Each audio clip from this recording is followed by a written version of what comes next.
সাথে প্রথম পরিচয়েই আমরা তার মুখের দিকে তাকাই, কিন্তু কোনো কারণে কিংবা কোনো দুর্ঘটনায় যদি সে মুখমণ্ডল নষ্ট হয়ে যায় তবে সীমাহীন দুঃখ নিয়ে কাটাতে হয় সারাটা জীবন। কিন্তু এদিকে আমেরিকার এক নির্যাতিত নারী হারায়নি তার মনোবল। বিজ্ঞানের কল্যাণে তার ঝলসে যাওয়া মুখের সফলতম প্রতিস্থাপন তাকে নতুন করে বাঁচার প্রেরণা জুগিয়েছে। ভয়েস অফ আমেরিকার রিপোর্টে মুখমণ্ডল প্রতিস্থাপনের এই সফল কাহিনী আজ আপনাদের শোনাব।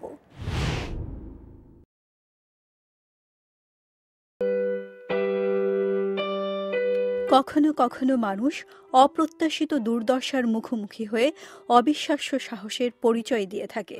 কারমেন টার্লেটন তাদের মধ্যে অন্যতম উদাহরণ। তার সাবেক স্বামী তার মুখমণ্ডলে অ্যাসিডের মতো দাহ্য পদার্থ লাই নিক্ষেপ করে তার সুন্দর পরিচিত মুখটি পুড়িয়ে বিধ্বস্ত করে দিয়েছিল। তার বিবাহ বিচ্ছেদ হবার কয়েক সপ্তাহ পর কারম্যানের সাবেক স্বামী বল প্রয়োগে তার ঘরে ঢুকে বেসবলের ব্যাট দিয়ে প্রচণ্ডভাবে তাকে পিটিয়ে তার শরীরে ছিটিয়ে দেয় দাহ্য পদার্থ। যদিও আক্রমণের স্থিতি সামান্য কয়েক মিনিটের ছিল, কিন্তু তাতেই কারম্যানের শরীরের ৮০% পুড়ে যায়। ঘটনার পরপরই অন্ধ হয়ে যান তিনি। তার মুখমণ্ডল গলে গিয়ে তাকে চেনার আর কোনো চিহ্নই ছিল না। আমাদের বিবাহিত জীবন ভালোই ছিল। সেই রাতে আমাকে আক্রমণ করার আগে পর্যন্ত মানসিক, মৌখিকভাবে কিংবা শারীরিকভাবে সে কখনোই আমার সঙ্গে গালিগালাজ এবং রূঢ় ব্যবহার করেনি। পরবর্তী ৩ মাস কারম্যানকে কোমায় থাকা অবস্থায় চিকিৎসা দেওয়া হয়েছিল। বোস্টনের ব্রিংহাম অ্যান্ড উইমেন্স হাসপাতালে বিশেষজ্ঞ ডাক্তাররা তার উপর প্রায় ৪০টি অস্ত্রোপচার করে তাকে নবজীবন দান করেন।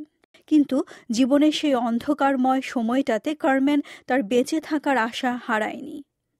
সবাইকে অনুপ্রাণিত হতে সাহায্য করার জন্য তাকে আক্রমণ করার সেই ঘটনার পরবর্তী জীবন নিয়ে কারম্যান একটি বই লিখেছেন।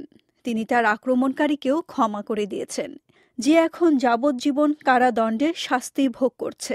কারম্যান বলেছেন, জীবনে এগিয়ে যেতে হলে ক্ষমাই মহত্বের লক্ষণ। আক্রমণের প্রায় ৪ বছর পর চিকিৎসকবৃন্দ তার জীবন পরিবর্তনের সুখবরটি দিয়েছিলেন। মুখমণ্ডল প্রতিস্থাপনের একজন প্রার্থী হিসেবে তাকে বেছে নেওয়া হয়। চিকিৎসকবৃন্দ তার ক্ষতবিক্ষত মুখমণ্ডলের পরিবর্তে একটি স্বাভাবিক সতেজ মুখ প্রতিস্থাপন করতে চেয়েছেন, কিন্তু অস্ত্রোপচার খুবই ঝুঁকিপূর্ণ হওয়ার সম্ভাবনা ছিল। এছাড়া কয়েক বছরের জটিল চিকিৎসা, রোগ প্রতিরোধ ক্ষমতা হ্রাস, এসব কারণেও তার শরীরের জন্য নতুন মুখ গ্রহণ করা বেশ চ্যালেঞ্জ ছিল। বছর গড়িয়ে যাচ্ছিল, কিন্তু অবশেষে একজন দাতা পাওয়া গেল। যখন ৫৮ বছর বয়সী শ্যারল রাইটার স্ট্রোকে মারা গেলেন। অবশ্য মৃত শ্যারলের কিডনি, যকৃৎ এবং হাতের টিস্যু আগেই বিভিন্ন জনকে দান করা হয়েছিল। তার মেয়ে মেরিন্ডা সিদ্ধান্ত নিলেন তার মায়ের মুখমণ্ডল দান করে দেওয়ার জন্য। It was interesting. I feel that she had an agenda. I mean, once she had passed. আমি সবসময় অনুভব করেছি আমার মায়ের মধ্যে অন্যদের জন্য কিছু করার আকাঙ্ক্ষা রয়েছে, যে শক্তি আমি নিজেও অনুভব করি। মায়ের মুখ প্রতিস্থাপন করার মতো কঠিন সিদ্ধান্ত আমার নিতে হয়েছে, তবে আমার মায়ের ব্যক্তিত্বের কথা চিন্তা করে এই সিদ্ধান্ত নেওয়া সহজ হয়ে উঠেছিল। মা ছিলেন সাহায্যকারী। তার জীবনে চলার পথে তিনি যে কাউকে যে কোনো অবস্থায় সাহায্যের হাত বাড়িয়েছেন।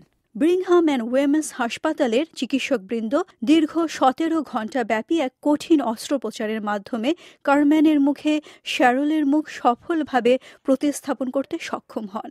কয়েক সপ্তাহ পর কারম্যান তার উদ্ঘাটিত নতুন মুখটি প্রকাশ করেন বিশ্ববাসীর সামনে। সঙ্গে থাকা মেরিন্ডা তখন তাকিয়ে তাকিয়ে দেখছিলেন কারম্যানের মুখে প্রতিস্থাপিত তার মায়ের মুখটি।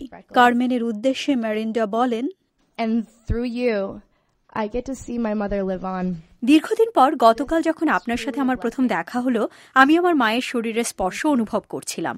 এমনকি মায়ের গালের চামড়ার ফোঁটা ফোঁটা দাগগুলো দেখতে পাচ্ছিলাম, যেন আপনার মাধ্যমে আমার জীবন্ত মাকে দেখছিলাম। এটা সত্যিই আশীর্বাদ। এখন পর্যন্ত কারম্যানকে ৬০ বারের চেয়েও বেশি অস্ত্রোপচার করাতে হয়েছে। তার একটি চোখে সামান্য দৃষ্টিও ফিরে এসেছে। আশা করা যাচ্ছে তার মুখমণ্ডলের ৮০% মাংসপেশি ভবিষ্যতে কোনো একদিন স্বাভাবিকভাবে কাজ করবে। তার এই কাহিনী দেখালো একজন মানুষ কিভাবে অন্য একজন মানুষের জীবনকে আমৃত্যু বদলে দিতে পারে। কিন্তু কারমেনের ক্ষেত্রে তা আরও দেখালো আমরা যদি লক্ষ্য স্থির করি তবে কিভাবে আমরা আমাদের ভাগ্যকে নিয়ন্ত্রণ করতে পারি। এই ছিল আমাদের আজকের হ্যালো আমেরিকা। আমাদের অনুষ্ঠান কেমন লাগছে আমাদের অবশ্যই জানাবেন। জানিয়ে দিচ্ছি আমাদের ওয়েবসাইটের ঠিকানা। আমাদের ওয়েবসাইটের ঠিকানা www.voabangla.com। আমাদের ইমেইলের ঠিকানা helloamerica@voanews.com। ইউটিউবে আমাদের ভিডিও দেখতে পাবেন VOA বাংলা চ্যানেলে। আমাদের VOA বাংলা ফেসবুক ফ্যান পেজে আসুন, সেখানেও আপনারা আপনাদের মতামত জানাতে পারবেন। আগামী সপ্তাহে আবার দেখা হবে। আজ এখানেই বিদায় নিচ্ছি। আমি Sabrina Chowdhury, voice of America.